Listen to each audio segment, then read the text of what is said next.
In this video, I'm going to take you through a real-time demo of how I created this brightly coloured and slightly surreal cattle painting.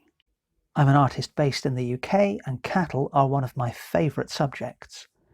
The reference for this painting was very kindly supplied by Jeremy of 2 Mills, so please go and have a look at his Instagram.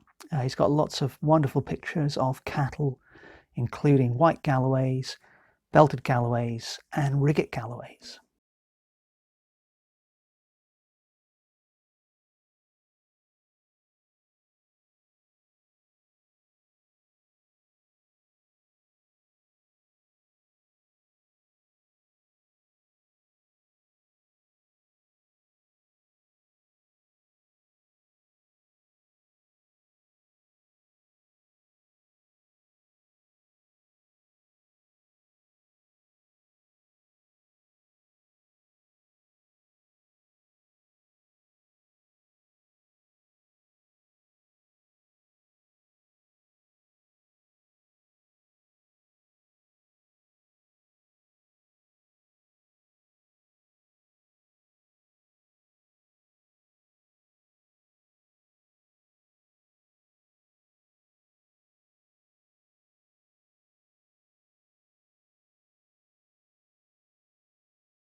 Right, so here's my drawing so far. So the idea is I've got these 2 cattle, and I've kind of exaggerated the shapes of the cast shadows.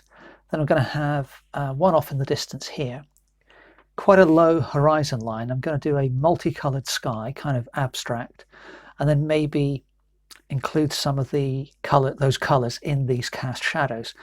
Now I like the looseness I maintained with the drawing here, and then I tried to refine the lines on this left hand one, and I'm not quite so happy with that, but you know, we'll get cracking anyway with the paint. So if I can get my water spray to work, just gonna get some, why is that not working?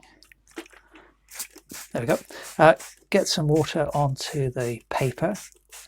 As usual, it's A2 mixed media paper. I'm actually going to start off with conventional acrylic today. So I've got titanium white, fluorescent yellow, fluorescent blue, fluorescent red and fluorescent orange.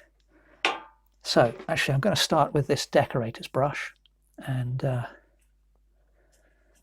what I want to do is begin with some of the blue, not mixed in with anything,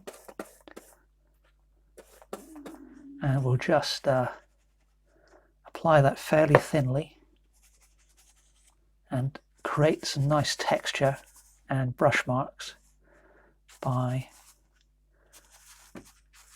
just moving the brush around in different ways.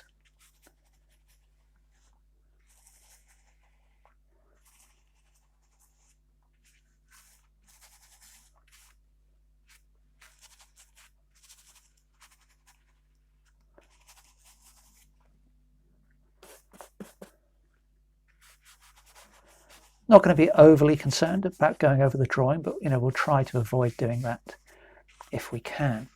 So the reason for the multicolored sky is these animals, yeah, they're beautiful animals, but they're white with just a little bit of color on the nose and inside of the ears, and there are going to be subtle colors in those whites, but I kind of think that to make the white pop more, if I kind of exaggerate or not even exaggerate, I guess, but by having a dramatically coloured sky, I'm hoping there's going to be some nice contrast.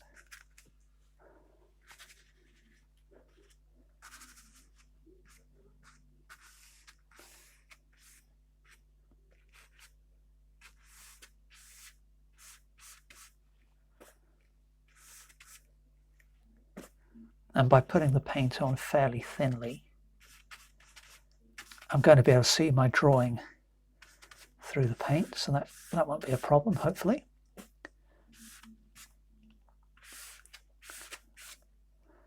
So that's probably enough with the blue, or at least with the pure blue for the sky.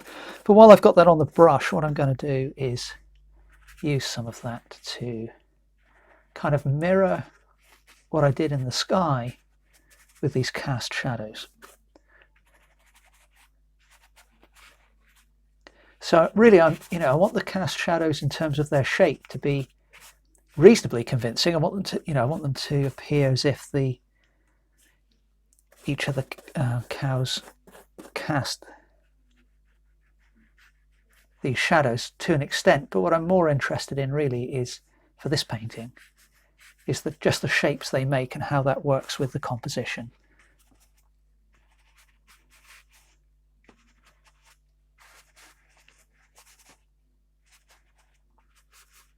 So I'm not going to get too tangled up about getting the shape exactly right. I just want these cast shadows to almost mirror the silhouettes of the animals above. Okay, so now let's grab a little bit of orange.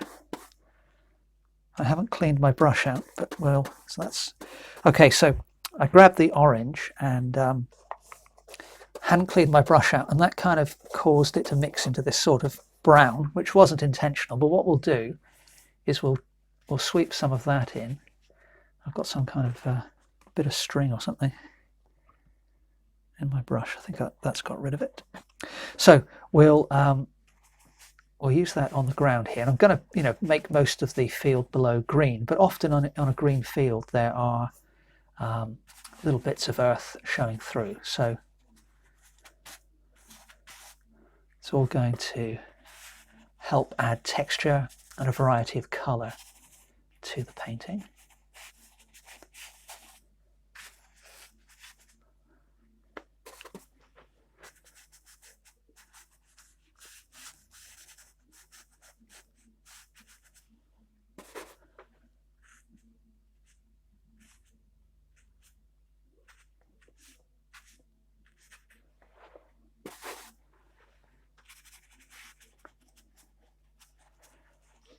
And I'm deliberately leaving a white gap there because I really like the way the watercolour marker and the blue acrylic is run. So I'm debating, I may well end up leaving that little bit of texture there, but at least for now, I want to leave that option open. Right, I've cleaned my brush out this time, so we'll grab some of the orange and we'll see what that looks like against the blue. So orange and blue are obviously complementary, and where that goes over the blue, I'm going to get a few little tinges of that brown coming through that I used down below, but I don't actually mind that, I don't think. So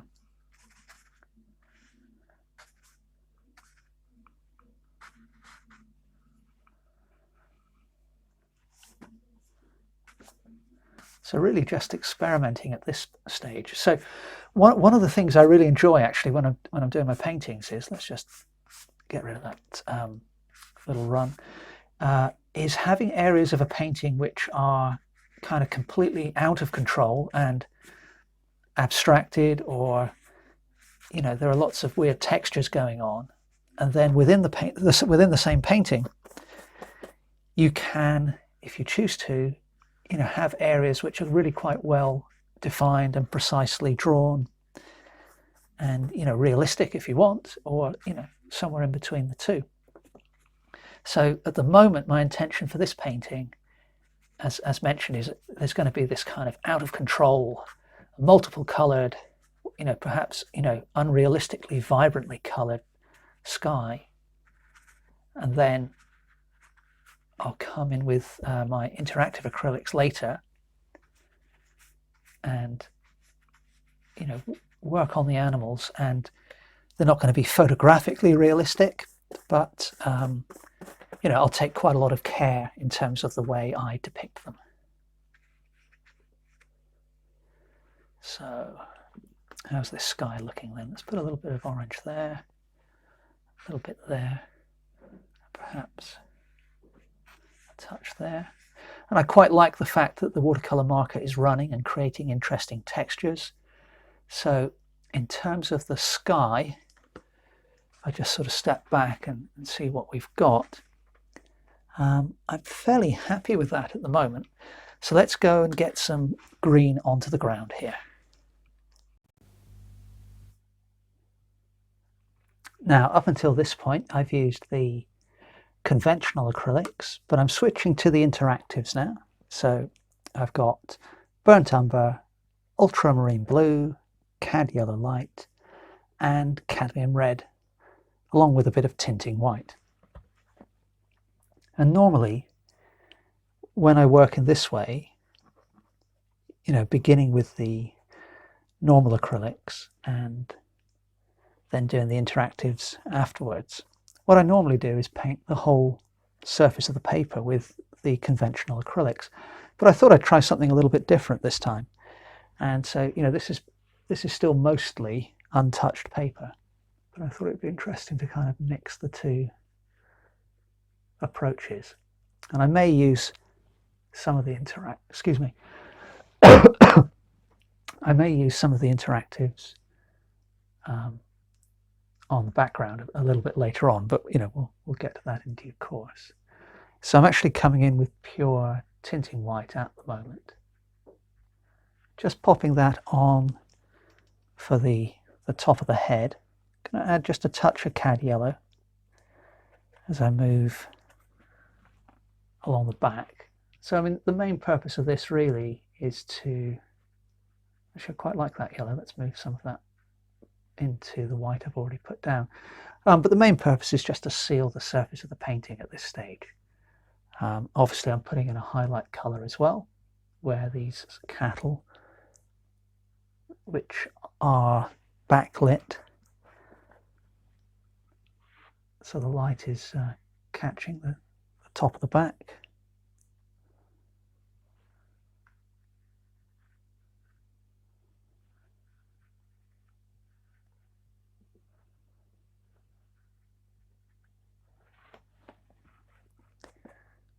And then we'll go a little closer to the pure white as we come over to the left hand animal.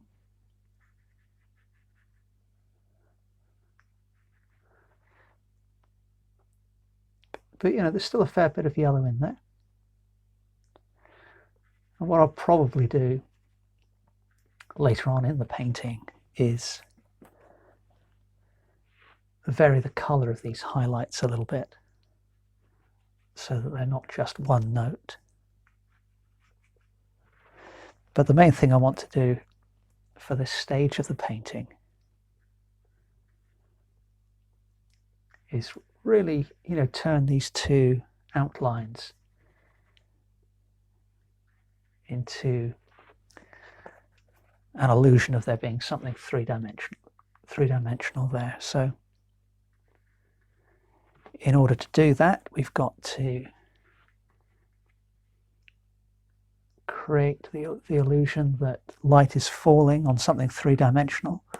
And obviously we do that with depicting the shapes of the shadows and the highlights that fall on the animals.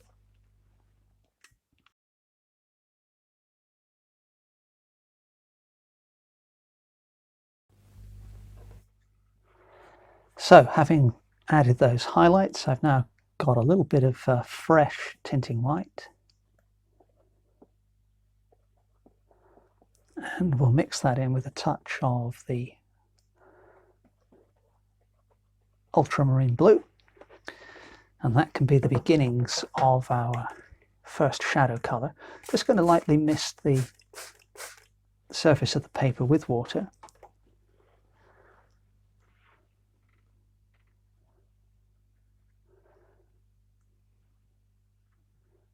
And, in my opinion, when painting with these interactives, the water spray bottle is just as important as the brush, really. It really does allow you to control not only how fluid the paint is and how well it covers or coats the paper, in terms of not only how well it flows across the surface, but also how transparent a layer you put down. But it really helps control, or helps you to control, the type of mark you want to make. So by putting the paint down onto a wet surface, as I am here, even though I haven't really diluted the paint that much, it's allowing me to keep my brush marks somewhat visible, and that's an effect I enjoy creating, especially when painting these animals. It allows you to suggest a multitude of thin hair wrapping itself around this curved surface.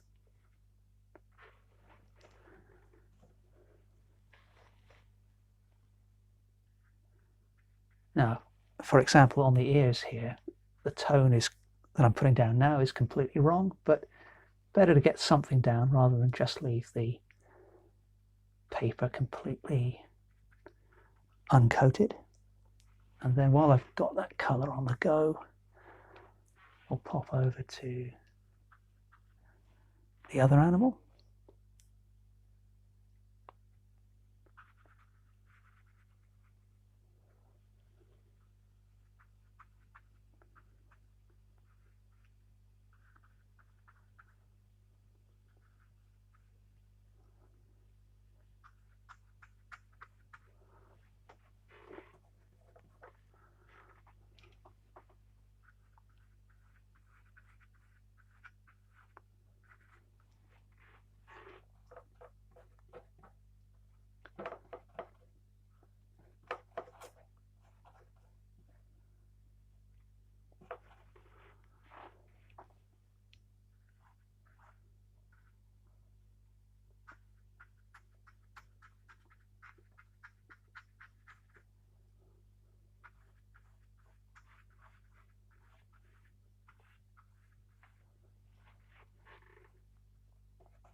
So I was more or less running out of paint, so I just added a bit more blue to that white, and tonally that's a rather better match than what I had before.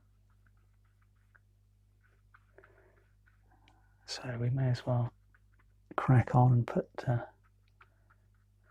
goodly amount of that down.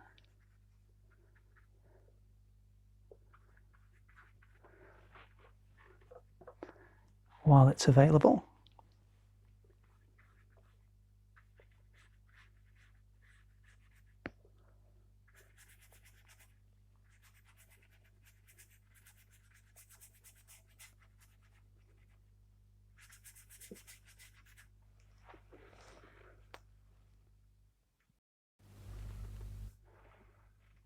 And then for the next shadow colour, I want to keep some of the tinting white in there.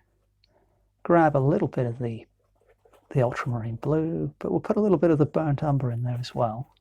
Let's get a bit more.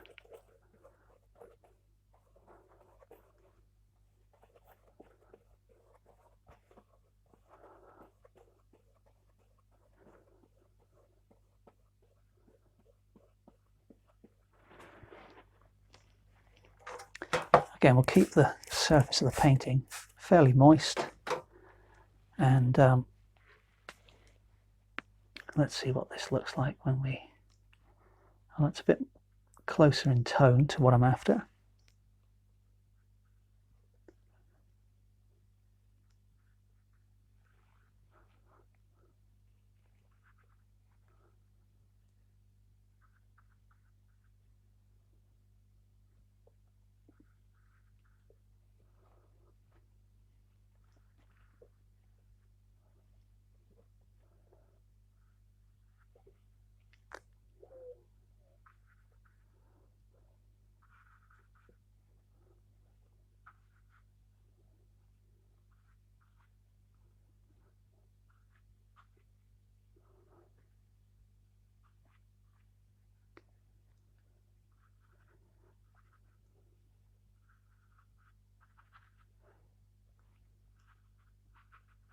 So I'm just kind of squiggling the brush around at the moment to introduce a little element of fluffiness into the coat.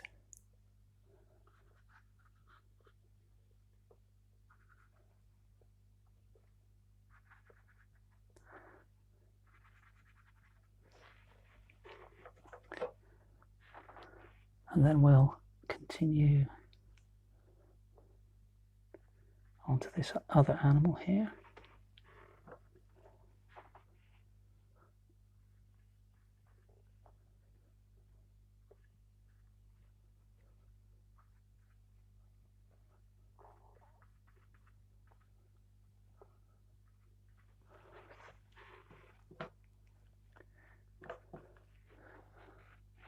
Now, I'm not worrying too much about getting the shapes of the shadows exactly right, because, you know, I'll come back in later and refine those, but it's just trying to get the big shapes in place in a reasonably expressive way. You know, and sometimes you get lucky. Sometimes you find, well, I don't actually have to do much more. Other times it's, you know, it doesn't work out quite that way, and you've got to labor away a little more intensively. But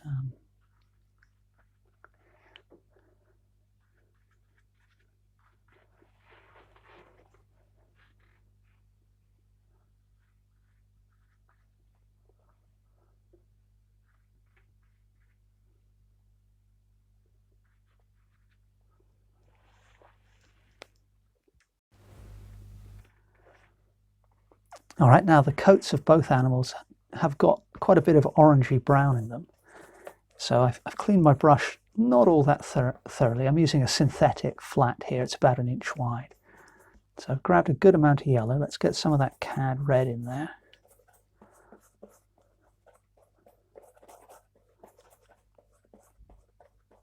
And I was originally intending to mix that in with a bit of that blue, so I'll perhaps do that. But I quite like the brightness of the original colour. But I think, you know, that should be okay. We'll see.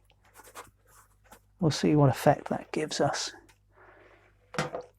when we put it down on the still wet paint. Well, it's certainly wet now that I've added the added another coating of water.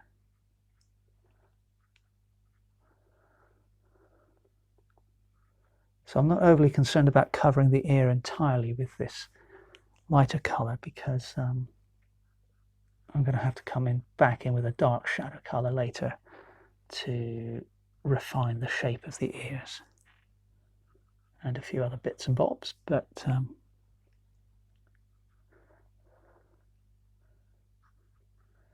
we can still begin to pull out some of the warmer shapes and shadows that are present. And generally speaking, when you're working with a colour like this, a fairly warm colour, on top of a still wet, cooler colour, I would say, you know, it's basically best to be fairly decisive and just put the paint down quite quickly. If you fiddle with it too much, then, you know, there's perhaps a danger it's going to get a bit muddy. But of course, you know, with acrylic, it does dry so quickly that if that does happen, then, you know, you can just let it dry and then just paint over the top of it. It's not that big a problem, but just something to be aware of.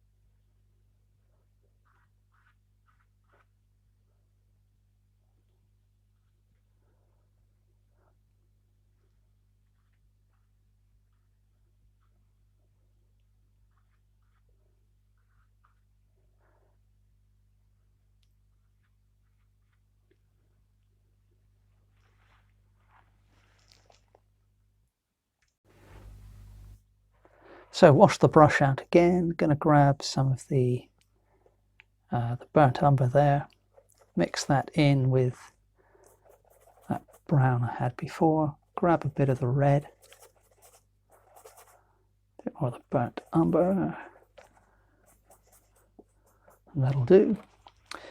And we'll just add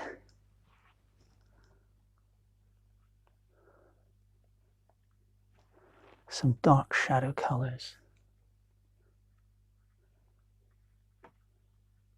So just putting the paint on now, more or less, it's more or less straight out the tube. There is a little bit of water in there, but not a huge amount.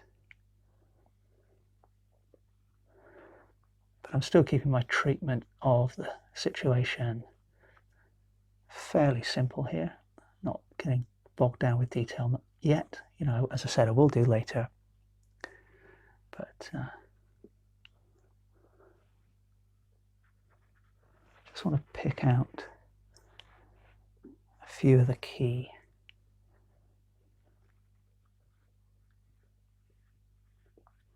darker areas.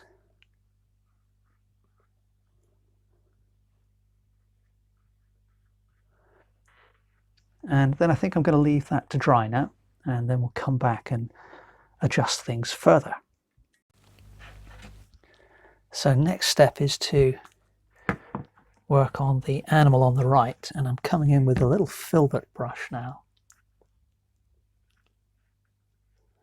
And this is a mix of the cadmium yellow, just a touch of the cad red, and some of the tinting white. So I'm going to use this to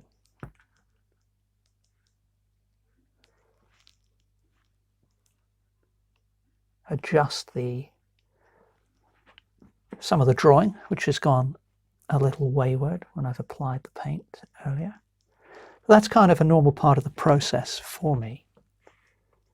You know, I tend to work quite loosely in the early stages of the drawing, and I stay nice and loose, coming in with a fairly large brush to get some paint down, and then I refine things, hopefully still staying fairly loose, but you know, getting things a little more accurate.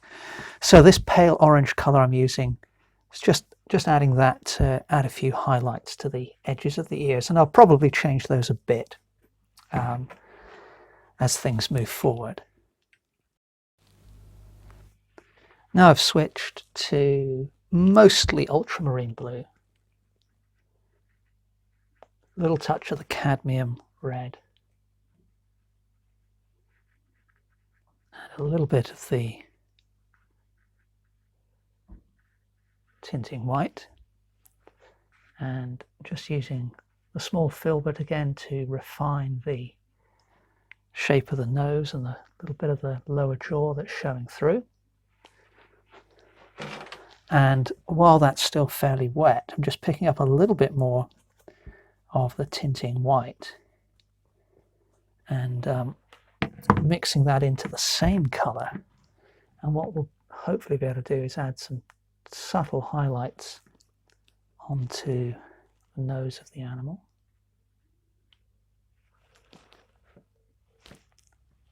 And begin to leave a couple of little triangles of that darker color showing as the beginnings of nostrils.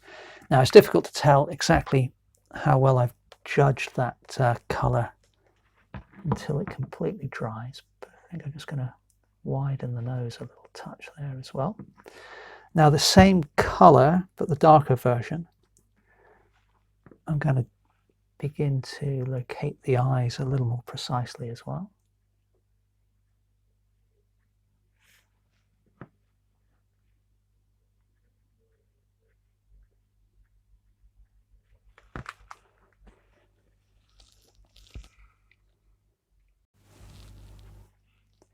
And now pure tinting white, but with just the smallest touch of that color I was using a moment ago. And so there are obviously highlights on the head of this animal, but because the animal is backlit, they're fairly subdued. So I'm coming in consequently with a fairly low, you know, quite a dark tone, highlight, but I'm hoping that as a starting point at least it'll begin to look reasonable against the other colours I've got down here so far.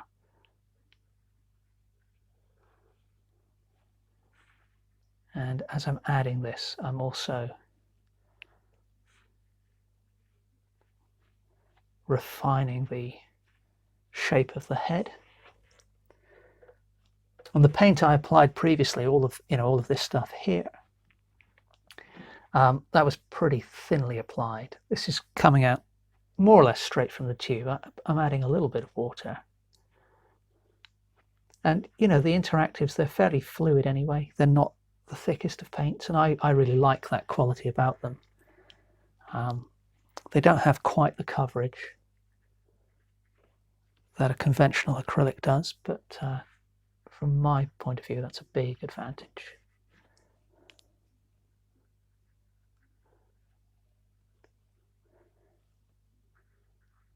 And the other thing is that because I'm using the tinting white, it is more translucent than titanium white. So if I really wanted to cover up an area, then I'd switch to using titanium white in the mix, which I will probably do later on in proceedings for some of the brightest highlights.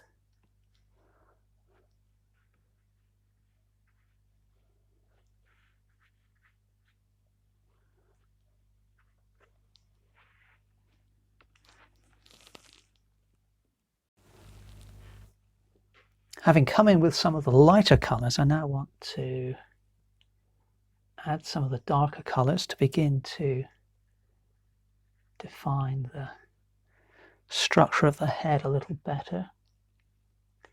So this is a mix of ultramarine blue, burnt umber, and then just a little touch of the red and yellow and some of the white.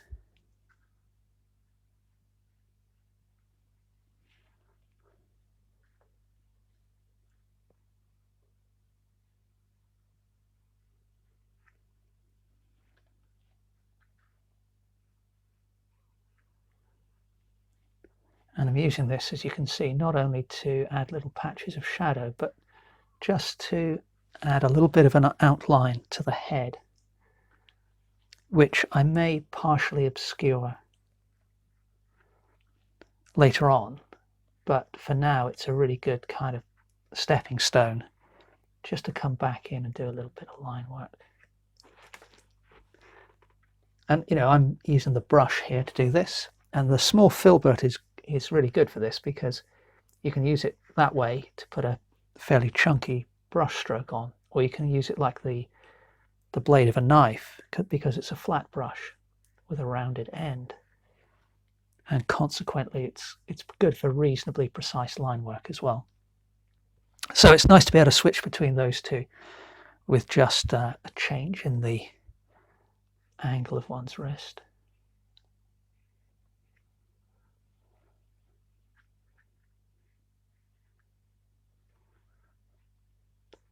So sometimes I do this stage with a watercolor marker pen. That works equally well on top of the acrylic.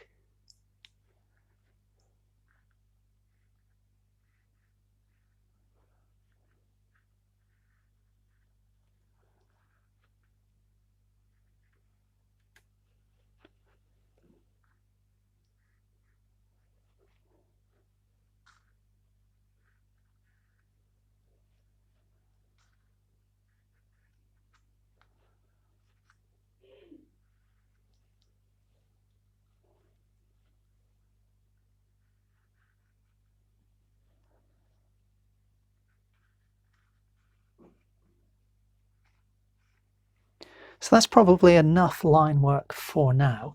So let's keep going with that colour and just add a few patches of shadow. Now this may not be quite the right colour.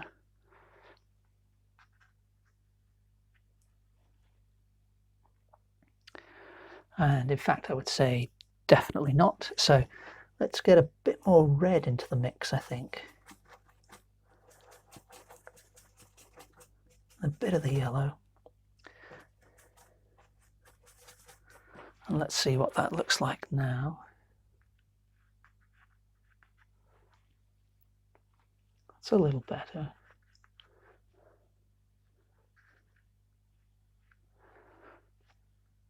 But I'm not going to cover up everywhere where I've put that bluer colour down. I quite like mixing my colours in my shadows.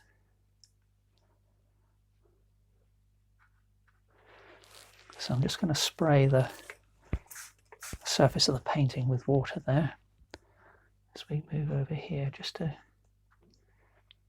get some softer edges going. So by controlling the quality of your edges, you can, bring certain areas of the painting into better focus than others. So if you paint onto a wet surface like this, you're going to get quite soft edges. So things are going to be, a little out of focus perhaps compared to the hard lines I've used on the head of the animal. And we can do that quite deliberately to get a particular effect. But at the moment I'm not, there's a ton, these are, if you said what colour's this animal, you'd say, well, it's white. But I mean, there's a ton of different subtle colours in amongst the shaggy coat of the animal. So with that in mind, I don't concern myself overly with getting things spot on, and in terms of colour. And in fact, I enjoy, modifying the colours quite a bit to just to make for a more interesting image and a more unique image. But one of the things I'm looking at here is I have areas of the painting where there's some of the background showing through, and that's okay if it's giving you the effect you want, but I don't want it to detract from making the animal look like a solid thing.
Having resolved the right hand animal a little more, then it's important, in my opinion, to bring the painting as a whole,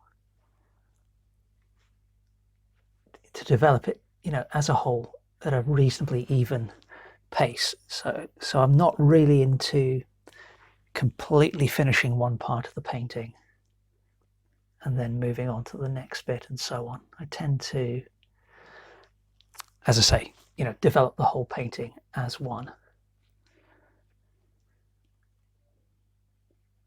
So although that right hand animal isn't completely finished, it's more developed than this one is now, and so consequently I'm moving over to this one, taking a similar approach, but the shadows in the ears of this left hand animal are a much darker, almost purple colour.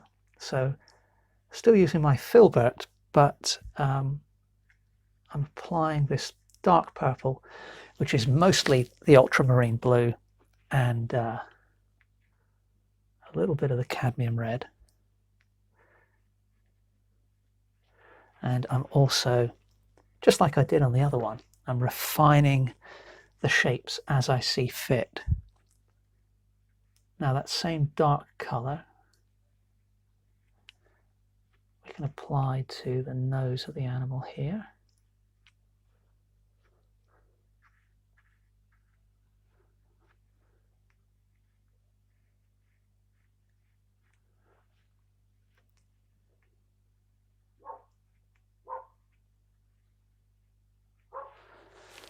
And then again, while that's still wet, I'll come in just a tick and put a slightly lighter, more bluish highlight on the nose. But before I get to that, I tend to work tonally in the early stages. So although this isn't quite the right color for the eyes, it's pretty close in tone. So I'm just going to put in some dark shadows to position the eyes on the head.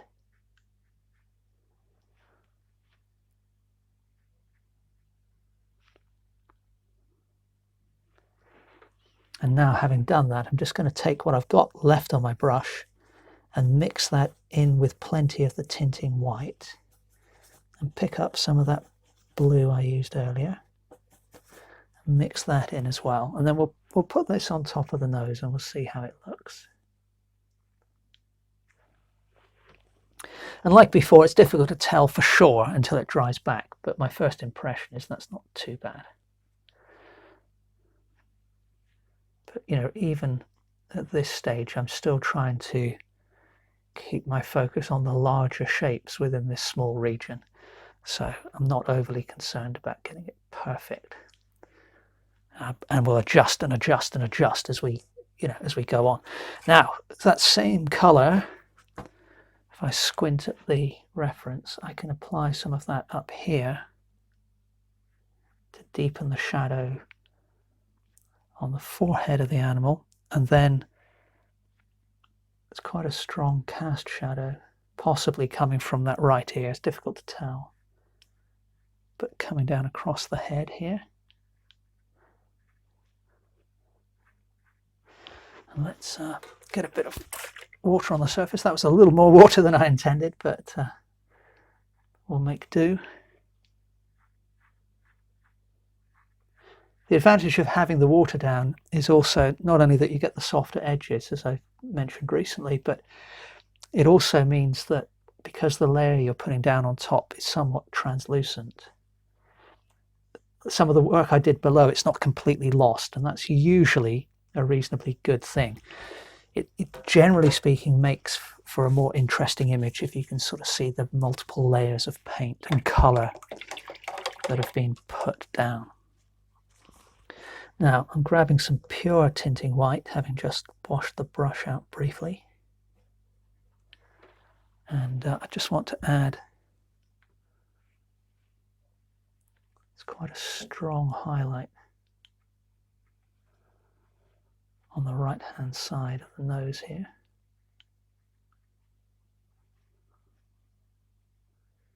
And the highlight there on the right of the head that I just added, that should be more yellowy than I've got it, but I can come back and adjust that later. But while I've got this tinting white on the go, we'll just brighten up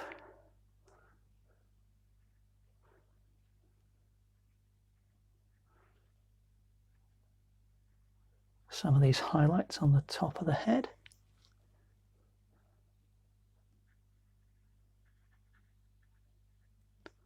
And along the back here.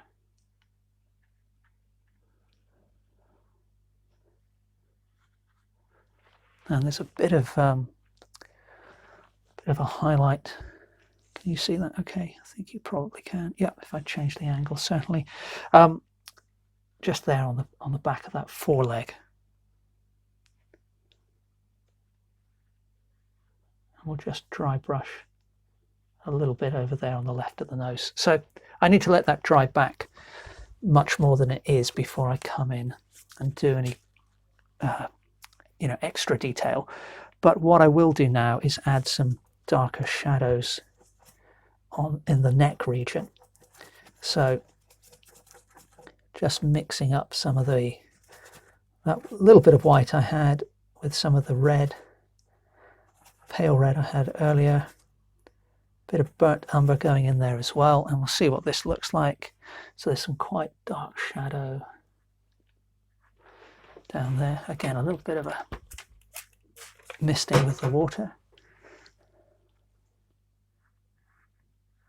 I think I need to adjust the nozzle on my water spray bottle because it's I'm putting down about a gallon when I intend to put down a much smaller amount, but nevertheless it's working reasonably well. It's keeping the paint flowing, so that's the main thing. So that's probably all that I want of that brown colour. So let me just wash the brush out again quickly, and then I'm going to go back to the orange I used on the ears of the other animal. But I'm going to add a touch more red to it, not too much, and we'll just see what this looks like when I put it down there. It's not too bad. I'll let it wander into that brown as well a little bit so that they blend together.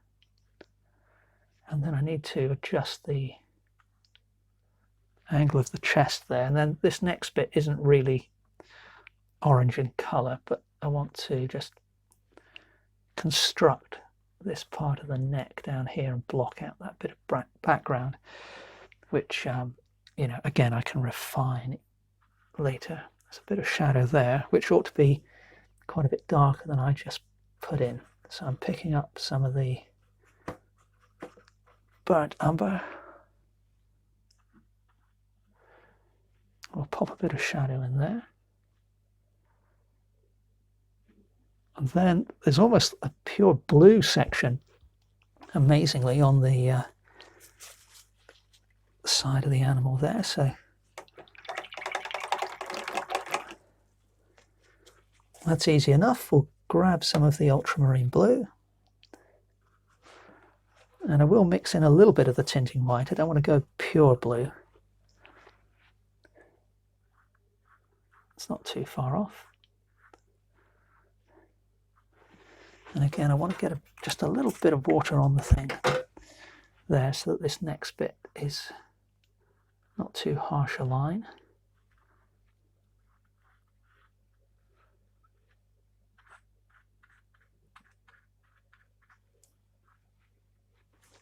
And then it does go quite a bit darker in terms of the blue for the little bit of shadow in here.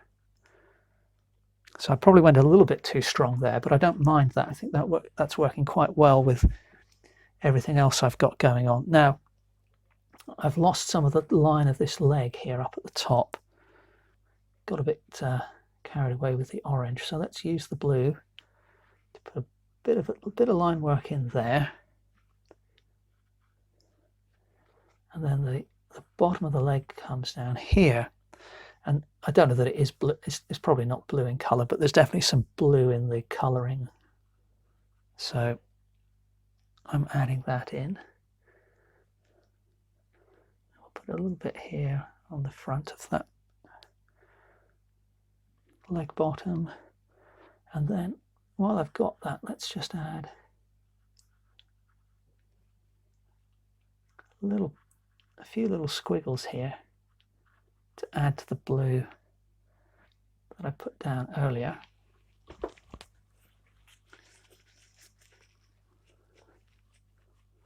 And then we'll go back to my burnt umber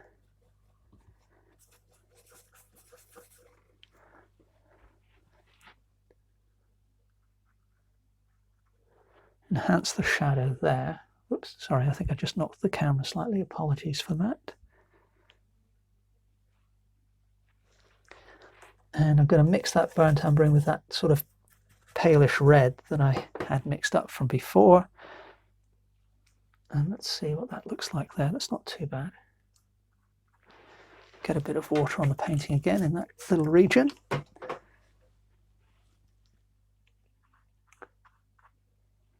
So one of the great things with putting it onto the wet surface as well is because the interactive acrylics, if you paint them onto a wet surface, they sort of bloom a little bit like watercolors do, but in a much more controllable way.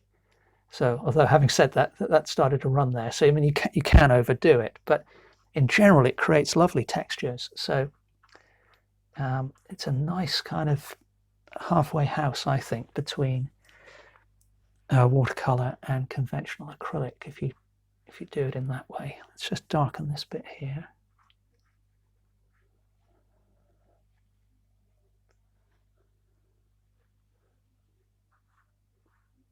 Bit of shadow down there.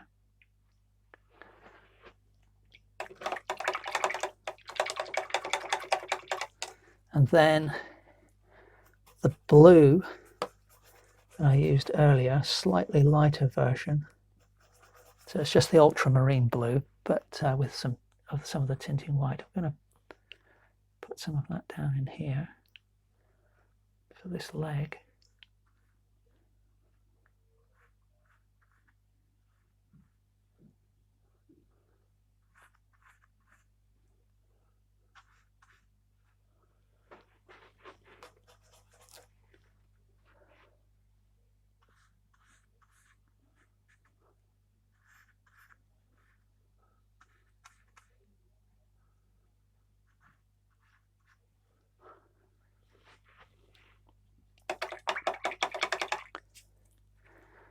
Probably just a slightly lighter version of that on this lower leg here.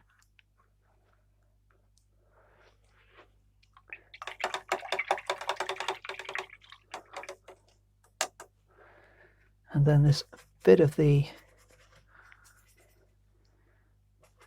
orange just kind of showing through there as well.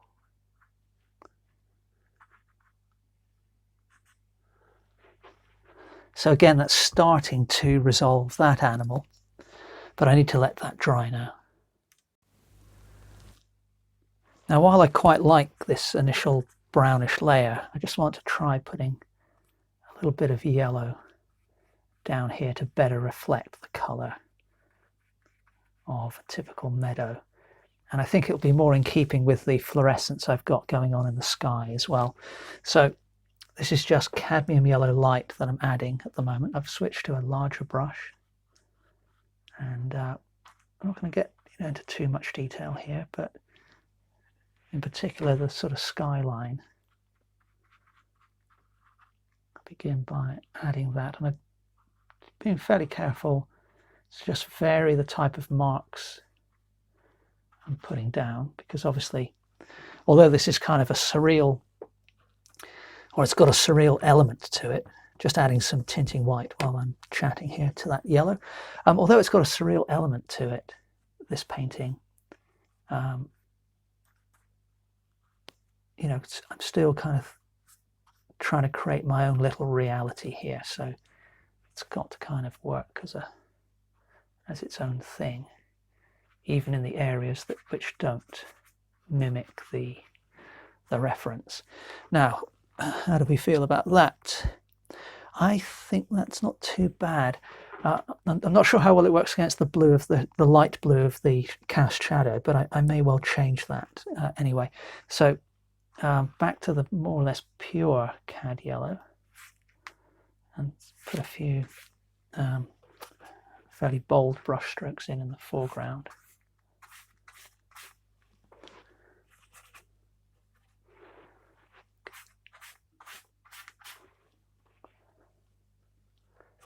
So I actually quite like the way that yellow is playing against the underlying brown, because in some areas it's pushing it towards the green.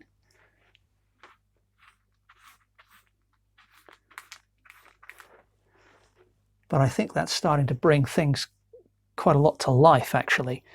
I can't make up my mind about the shadows. I like some of the texture I've got there, but let's go ahead and give those a bit of ultramarine blue. Whoops, and I just accidentally nicked the edge of the burnt umber, so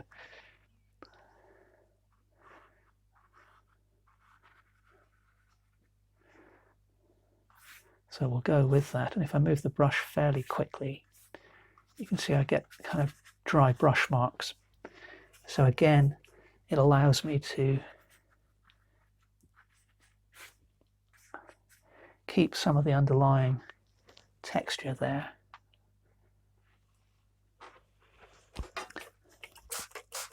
Just spraying that bit, that was a bit harsh, that little section there, so I think that's a little better. And then let's do the same over here, get a bit of water on.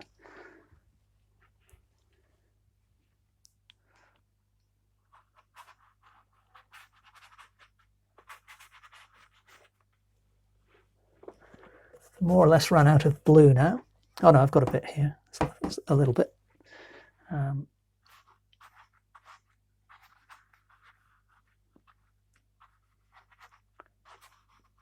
quite like that orange bleed, so I'm going to leave that for the moment.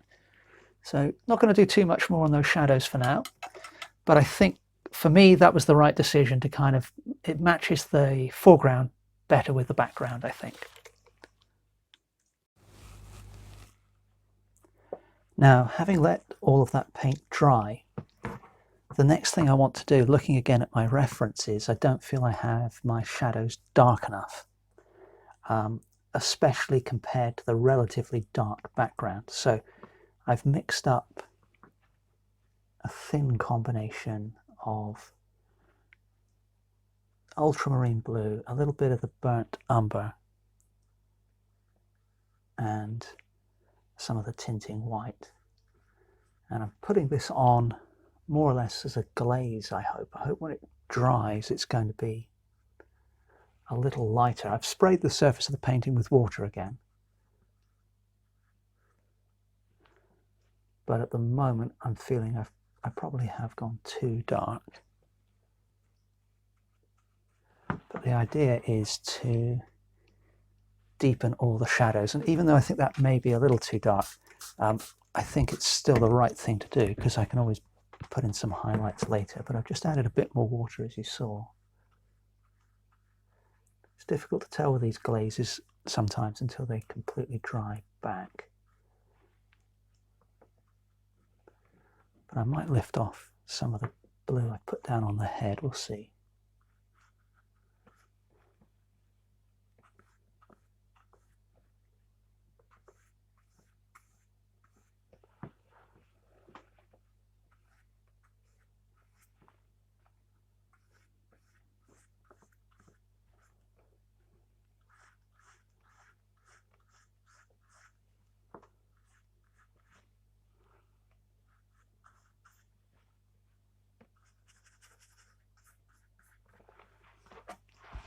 Let's add a little more water so that we can keep moving things around a bit, keep the glaze nice and thin.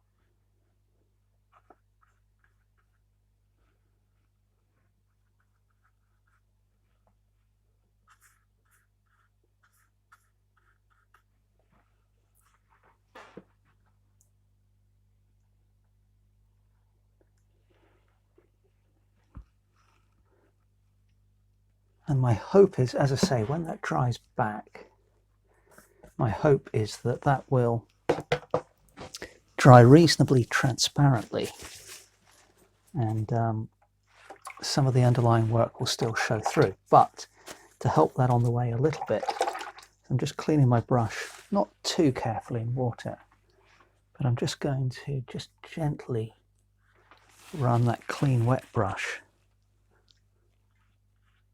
through some of the glaze, just to lift off a little bit here and there where things could do with being a little lighter perhaps.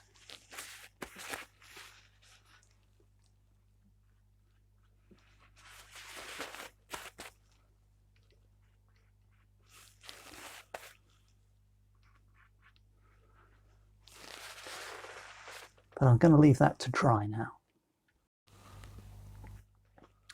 Now the glaze on the right hand animal isn't completely dry, but it is having pretty much the desired effect. So I'm coming in now with a similar glaze on the left hand animal, but what I've done is I've I have put in a little bit more of the burnt umber.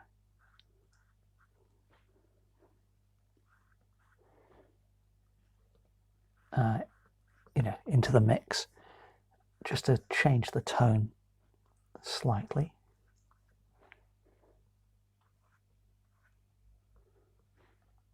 And I haven't resprayed the surface of the painting with water since I did earlier, so this is going onto a slightly drier surface, and that seems to be working quite well in the sense that the direction of my brush strokes are being maintained rather better than they were over here. And that also means hopefully this glaze will dry a bit quicker too. So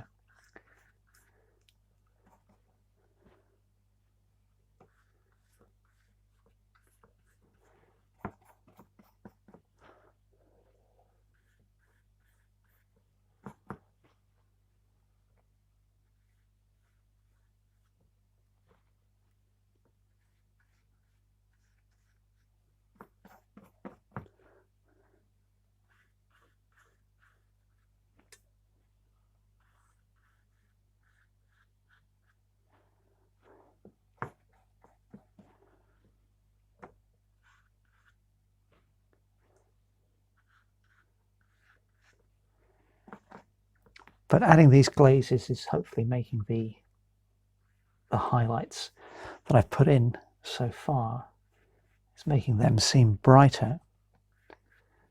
So that's a good thing.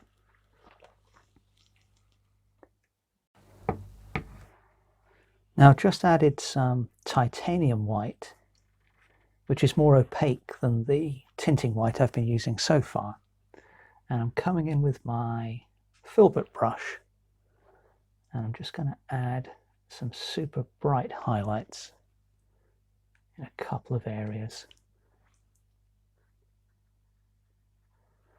on the head of the animal here.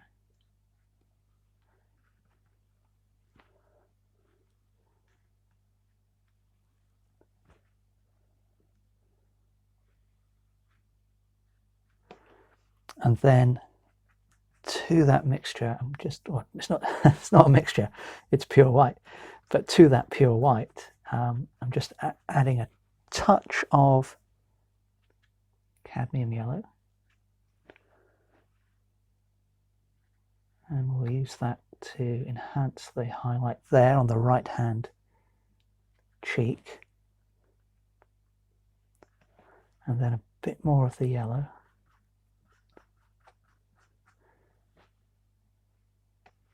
We'll put a slightly more subdued highlight on the left hand side there.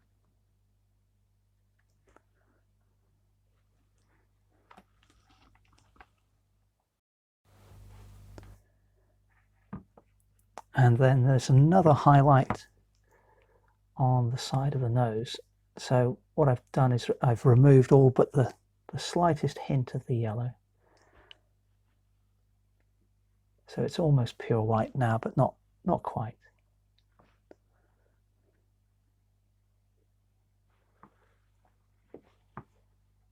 And then I can look and see, going back in with a bit more of the yellow now, where else on the head can I use those sort of yellowy highlights? Well, I think I can put a couple in here.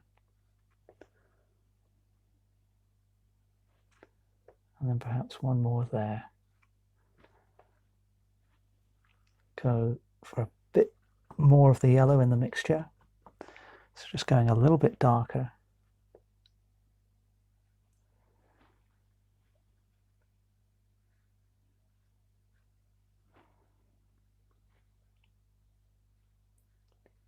Obviously, I don't want to draw every single lock of hair falling across this animal's head. But if we pick out a few key bits, then the overall impression will be of hair. That's the hope. So I'm just going to add the slightest touch of cad red to that same colour.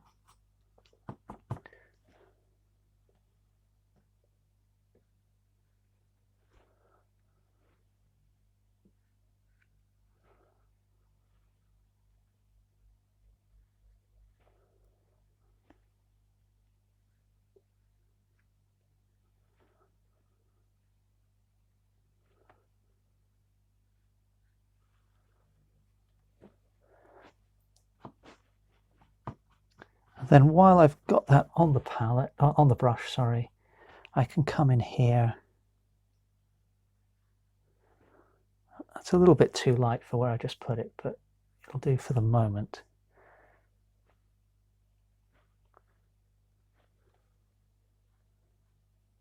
I can add just a few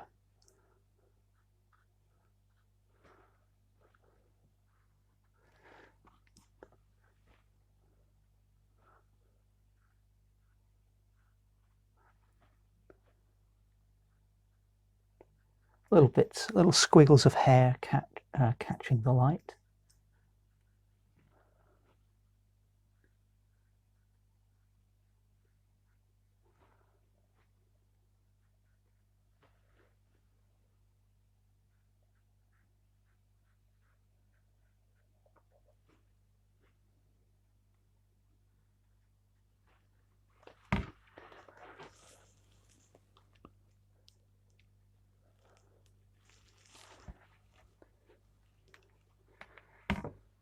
And then some of that same color with a little bit more red in.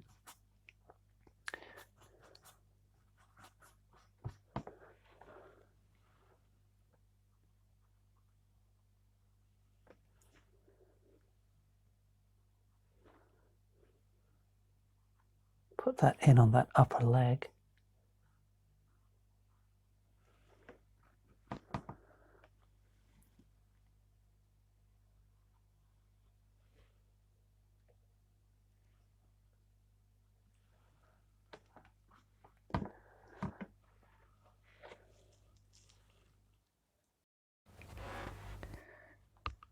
And while we've got that color on the brush, then, you know, trying to be reasonably efficient, we'll so that could do with being a little bit darker actually, so just adding a little bit more red and a touch of the burnt umber for that bit. We can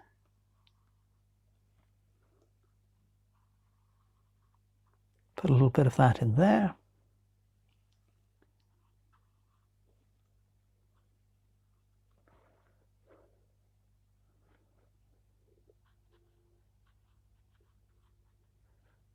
Some on the edges of the ears here.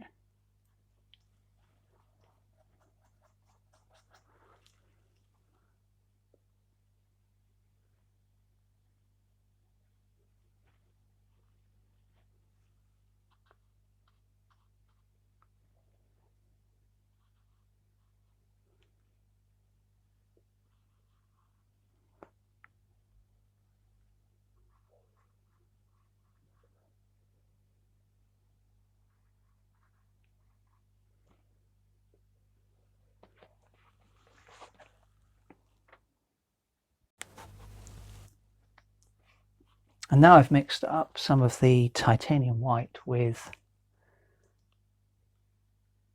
some of the ultramarine blue. So I'm going to use this, as you can see, I'm just reintroducing some of the highlights, the more subtle highlights, which got somewhat obscured by this application of the glaze.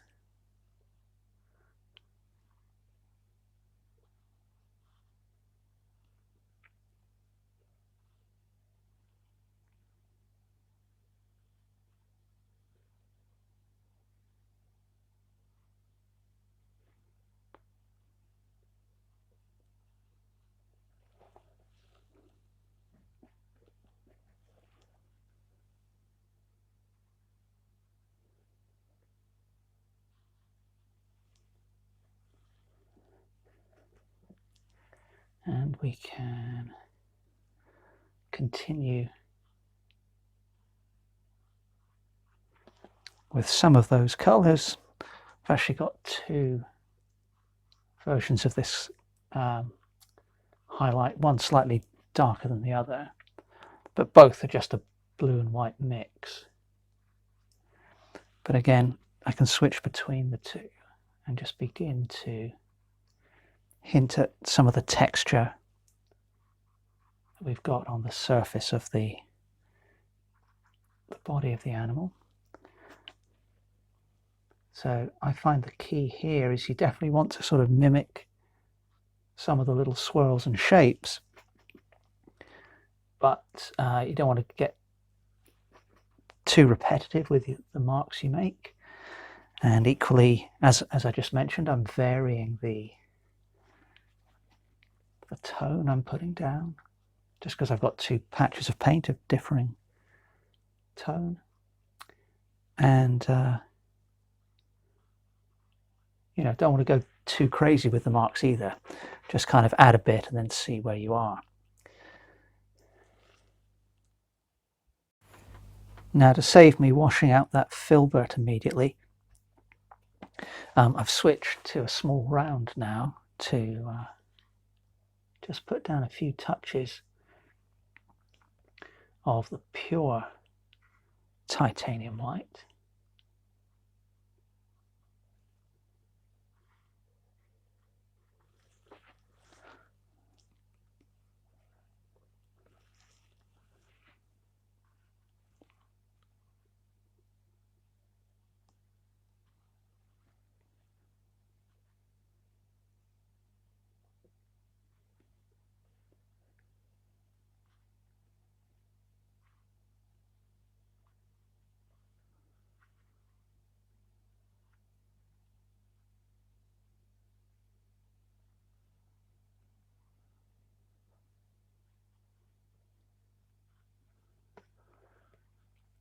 And as I work along the back here,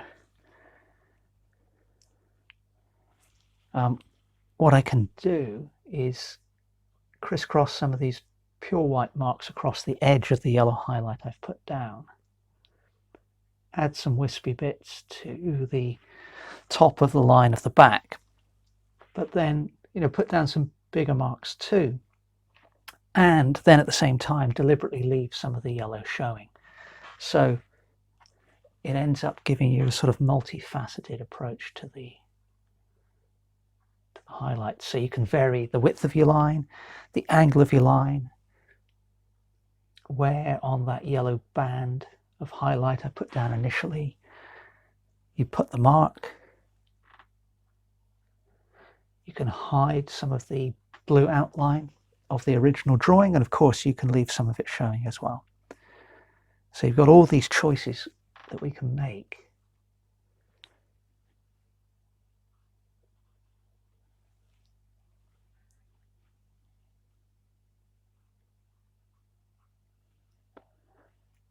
You know, and generally speaking, if you've got 5 choices and you're thinking to yourself, well, which of the 5 should I use? Generally speaking, it's all of the above, but you want to use them sparingly.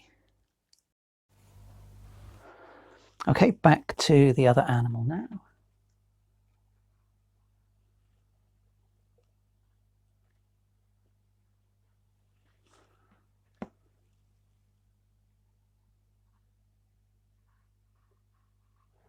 Coming in, continuing with that pure white and the round brush.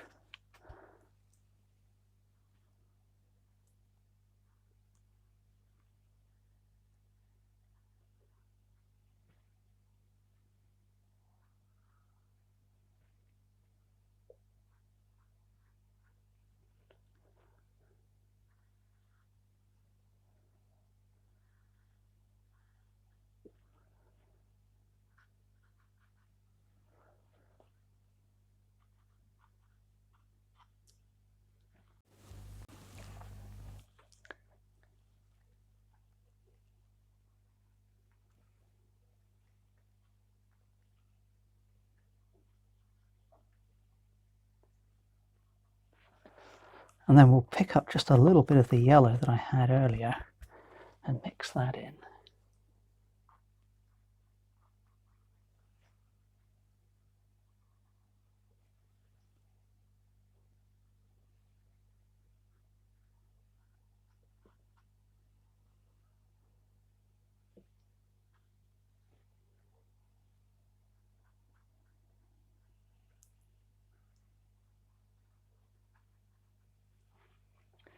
And now I'm going to switch back to that filbert, which has got the blue highlight colour on. And just to kind of make use of that same colour.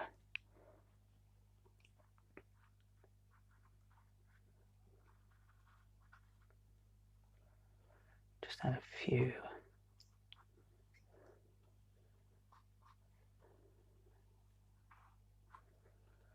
of my random marks to the to this animal here.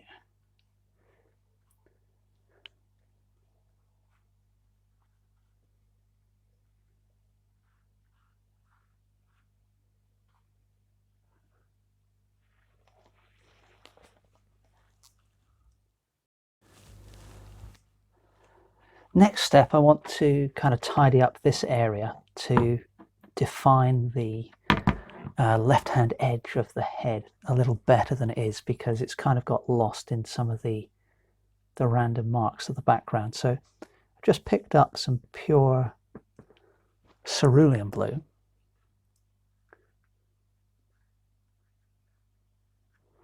And I'm just beginning by, well, basically putting an outline around the left-hand edge of the head here. And then what I want to do is kind of hide the fact that I've just outlined it. So we'll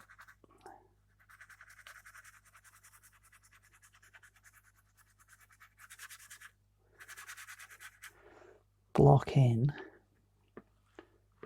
some of that area. Now that's losing some of those nice, some of the nice oranges, but I'm happy to sacrifice a bit of that in order to make it a little clearer what's going on in terms of the animals.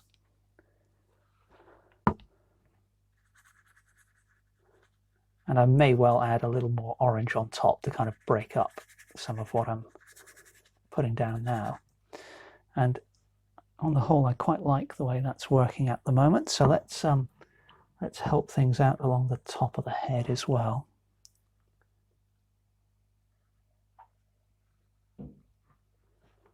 So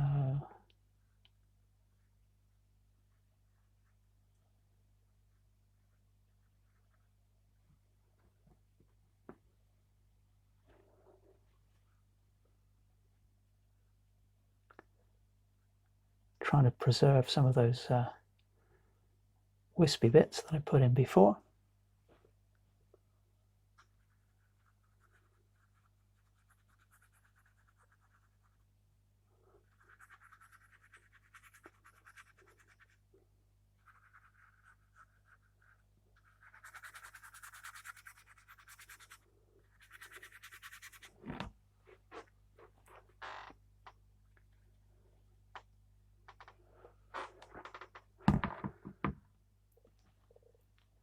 And again, as I'm doing this, I do like the textures of the background that I had before, but I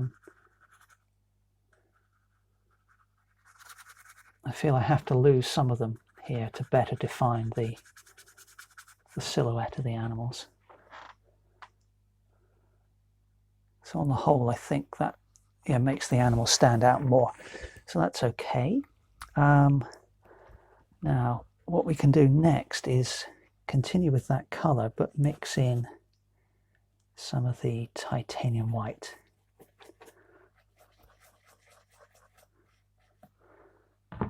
And I'm going to use that down here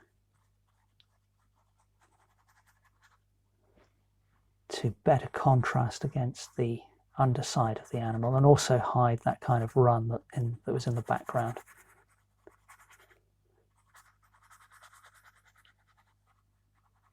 But I'll leave a little bit of the darker blue showing. I think that works quite well as an outline on the torso.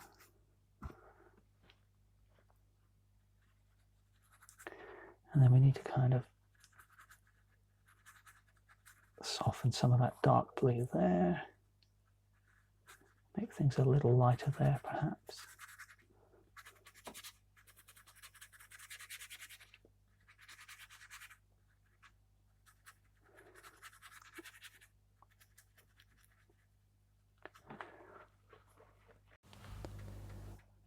So back up to the head now, and I feel I can go a little bigger on the ears and a little more purple as well, a little more reddish on the purple, I should say. So this is a mix of the ultramarine blue and the cad red again. And just want to change the shape of this ear a little bit, make it a bit bigger down there. Bring in some of that colouring on the left of the head. And a little touch down there on the left hand side as well. And then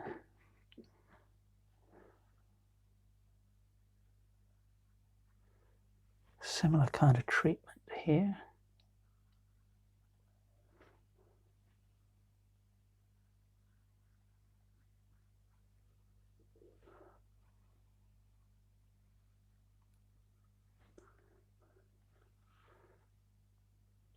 Put a little bit of that on the nose.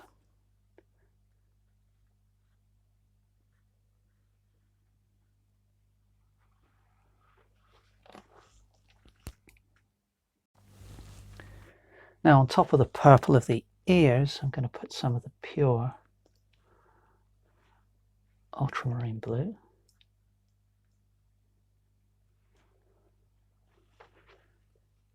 And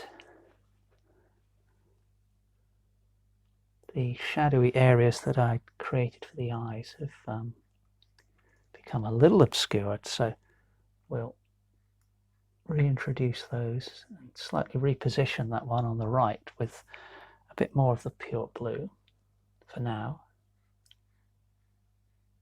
And there's the left one as well. And then some more of that on the nose here, and we'll just tidy up the shape there a little. And I can use some of that for a little bit of the nostril. I probably will darken further, in fact I will actually in a moment, I'll darken further some of these deep shadows, but this is a good place to take it to the next step.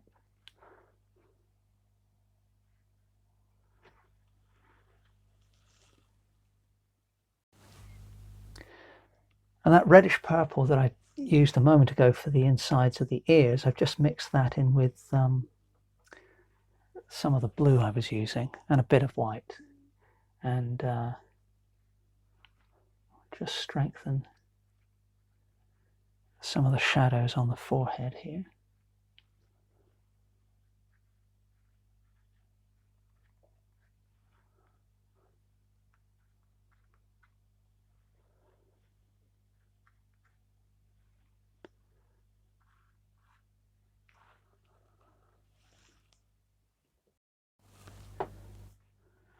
Now a paler brown mixed up with burnt umber and some of that reddish purple from before.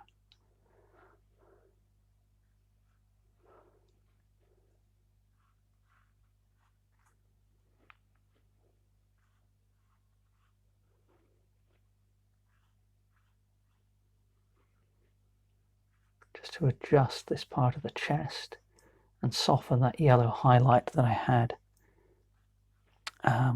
underneath on that part of the chest. So I'm just picking up some more of the burnt umber onto the same brush.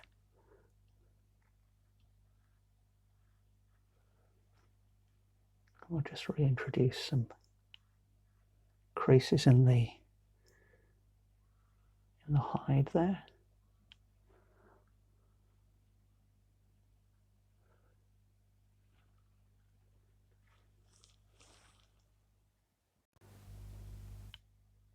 Back in with the pure titanium white.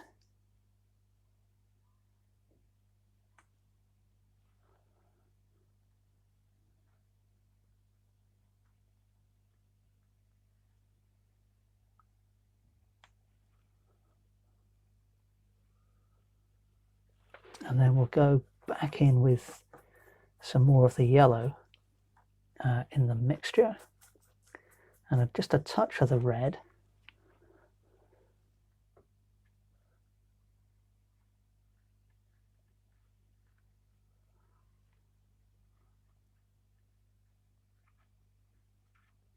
And that's not going on quite as strongly as I would have liked. Let's get a bit more paint on the brush.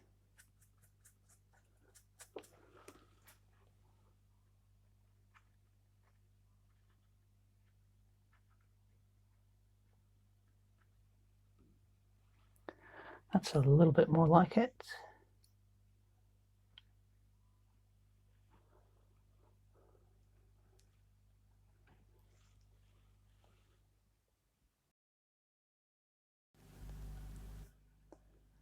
Now, in the same way that I did for the left-hand animal, I've added some pure cerulean blue around the top of the right-hand animal, and I've just made a few minor adjustments to the shape of the back. But in my reference, there are some wispy hairs on the edge of the animal's ear here, so I'm going to continue blocking in with my cerulean, but I'm going to leave little bits of the sort of orange and the orangey brown background showing here and there to kind of simulate those wispy bits.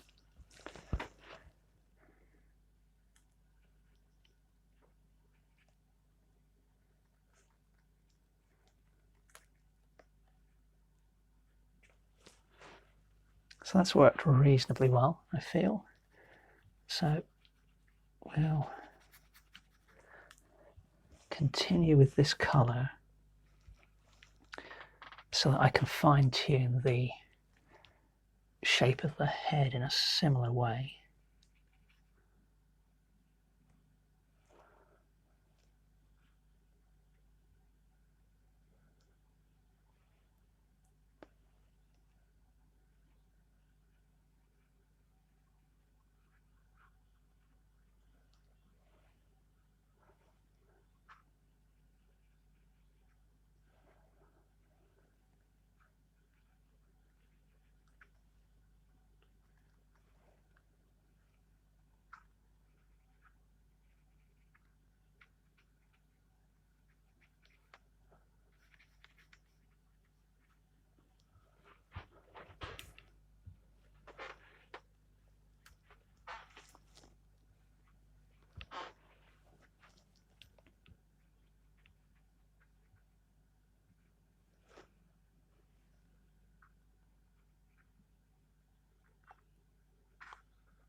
But then, just like before, as I come down to the lower part of the painting, I'm going to add some of the titanium white to that cerulean to enhance the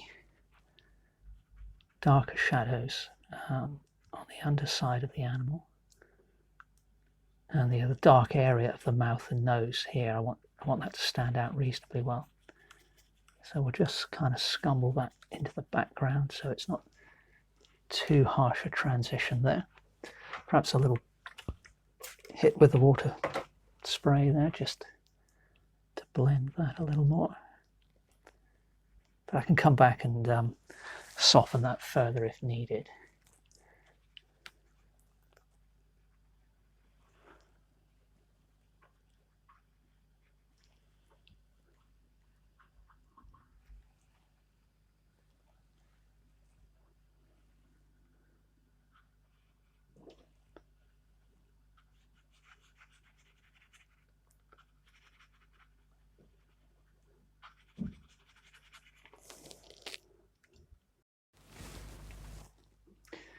Now I've added a little bit of extra titanium white along the back, but the next thing that I want to do is add some darker shadows. So this is a mix of burnt umber and a little bit of the pale blue that I used in the background a moment ago. Sticking with my round brush. So just like I put some lighter squiggles on the coat of the animal earlier in proceedings, now we're going to do something similar but with this darker shadow color. Now I'm putting these down at random in some places, but in other places I'm deliberately following the edge of some of the lighter marks that I put down to make them pop a little bit more.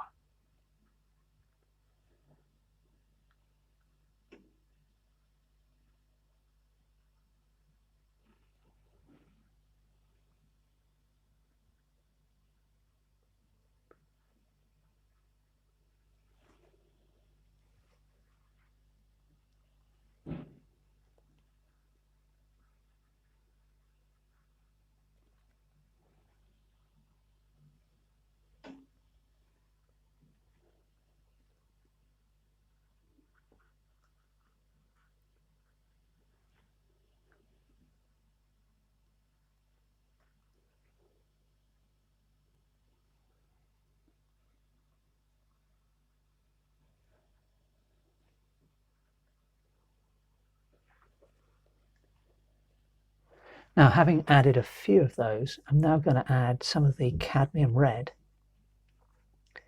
to that same mixture.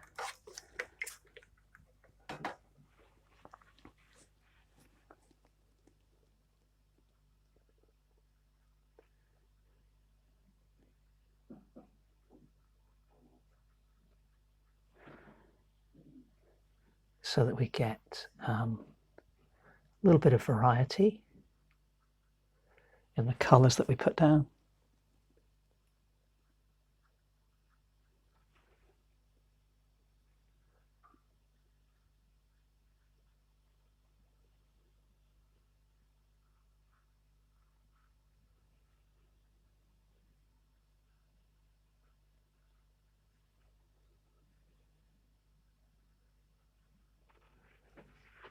And then I'm adding a little bit of cadmium yellow to that same mixture.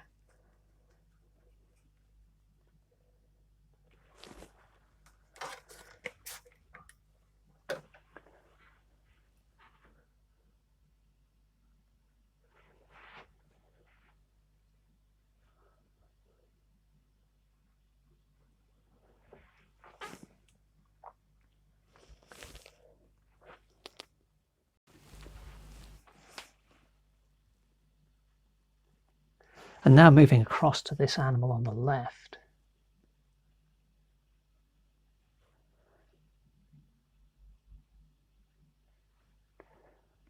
I can do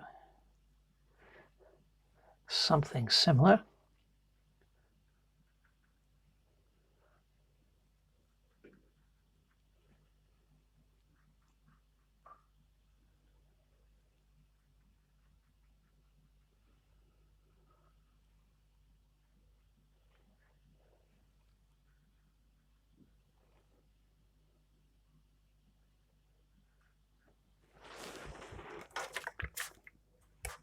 Again, I'm taking care not to use too much of one color in one spot.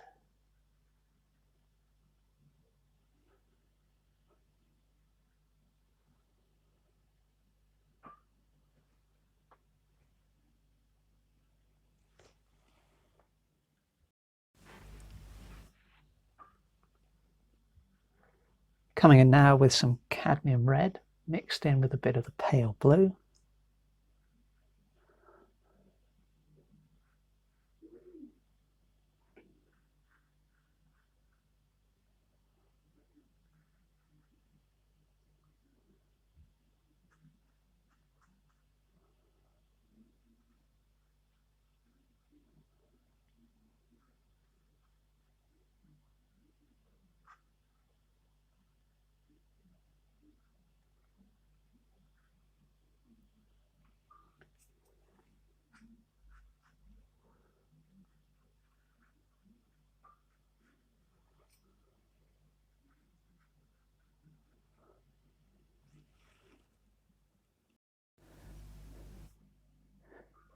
And while those modifications to the animals are drying, I'm coming in with some pure, straight out of the tube orange, but interactive acrylic orange now, and back to a big brush. And I just want to reintroduce a little bit of orange. I'm going to mix some of that with a little bit of the titanium white as well. And not going to go too wild with this, but I just want to break up some of that blue background that I put down before. Just a bit. A wayward bit of paint there. That's a stray hair. There we go. Got that.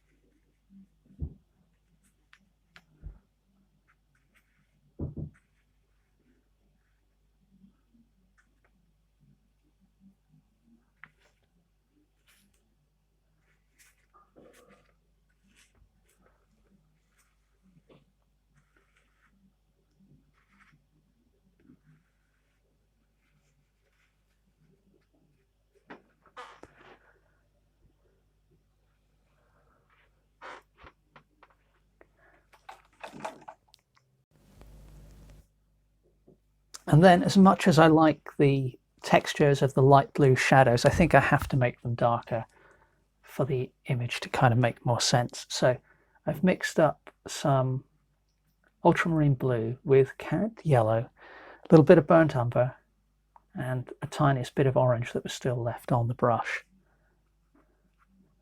And I haven't mixed it too thoroughly on the brush, so consequently, if I put part of the brush down, I get almost pure ultramarine blue, but in other areas I get a dark green. And my hope and plan is to leave some of the underlying shadow showing through.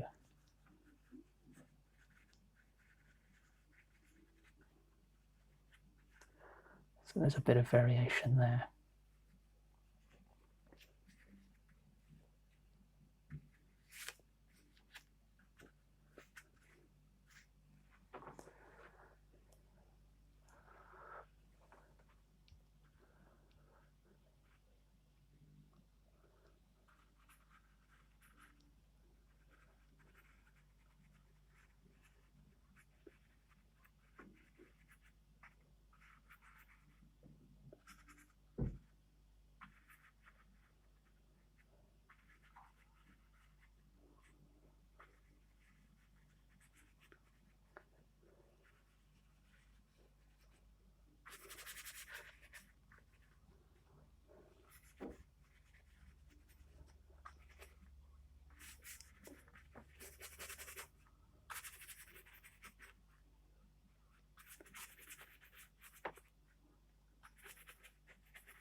Well, the paint has dried completely again, and one of the things I forgot to mention earlier, even though I did spot it earlier, was that the length of the body of the animal on the left isn't quite long enough. But I decided to leave it like that because overall I thought it was a convincing enough sense of proportion for it to be a convincing, cow. Now, I've decided to leave this one here for now, not because I'm completely satisfied with it, but because I'm not quite sure where to go. What I mean by that is sometimes I find in the act of painting that the kind of painting leads me down a direction which is a little unexpected, but nevertheless turns out to be quite interesting. And I feel that's what's happened here. So there are elements of the painting I'm not sure about. I'm not sure about these super dark shadows, and I'm not sure about the sky, but I'm really quite happy with the sort of quirky manner in which I've depicted the animals. Obviously the colors aren't that realistic, the mark making is quite stylized, but there's something about it I quite like. I'm also having a few thoughts in terms of surreal things I could do, like adding a few of the men in suits that I sometimes include in my surreal paintings off in the distance, and then maybe adding some flowers in just the shadow regions only, but I'm not sure about any of those ideas. So for now, I'm going to leave this one as it is. and I'll maybe come back to it in the near future on the channel, or maybe not. We'll see what happens. No promises either way. Either way, I hope you enjoyed watching this video. Thank you very much for watching. Please remember to subscribe to the channel, and I hope to see you next Sunday for the next episode of the Sunday Art Show. Thanks again for watching.